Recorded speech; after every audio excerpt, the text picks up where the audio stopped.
Hi అండి, welcome back to my channel. ఈరోజు మజ్జిగ చారు అంటే మజ్జిగ పులుసు అంటారు, మజ్జిగ చారు అంటారు కదండి. అది చేస్తున్నాను. సమ్మర్లో చాలా హెల్త్కి మంచిది, చలవ చేస్తుంది, చాలా టేస్టీగా ఉంటుందండి. ఈ మజ్జిగ చారు నా స్టైల్లో చేస్తున్నాను. ఒక కప్పు పెరుగుని, కమ్మటి పెరుగుని తీసుకోవాలండి. తీసుకొని ఒక బౌల్లోకి తీసుకొని మిక్సర్తో బాగా మిక్స్ చేసుకోవాలి. బాగా ఉండలు లేకుండా, గడ్డలు లేకుండా మిక్స్ చేసుకొని అందులో ఒక స్పూను అల్లం వెల్లుల్లి పేస్ట్ వేసుకోవాలండి. ఫ్రెష్ది అల్లం వెల్లుల్లి పేస్ట్ చాలా టేస్టీగా ఉంటుంది. ఒక స్పూన్ వేసి బాగా కలుపుకోవాలి.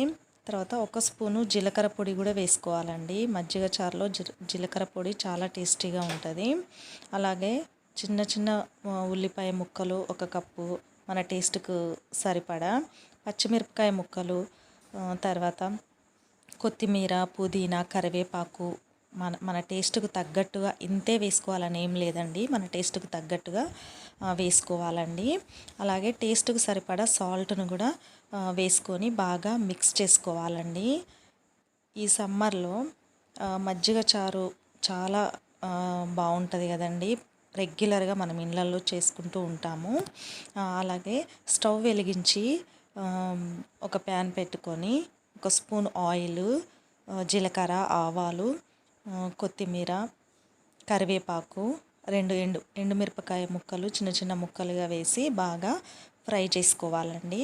బాగా ఫ్రై చేసుకున్న తర్వాత కాస్త పసుపు వేసుకొని ఒకసారి ఇలా మిక్స్ చేసుకొని ఇప్పుడు ఈ మిశ్రమాన్ని, ఈ పోపుని మజ్జిగలో కలిపేసుకోవాలండి. అంతే, వేడి వేడిగా చల్ల చల్లగా మజ్జిగ పులుసు రెడీ అండి. మనము ఆయిల్ రైస్లోకైనా వైట్ రైస్లోకైనా మజ్జిగ పులుసు చాలా టేస్టీగా ఉంటుందండి. పిల్లలు చాలా ఇష్టంగా తింటారు. ప్లీజ్ అండి, లైక్ చేయండి, సబ్స్క్రైబ్ చేసుకోండి నా ఛానల్ని.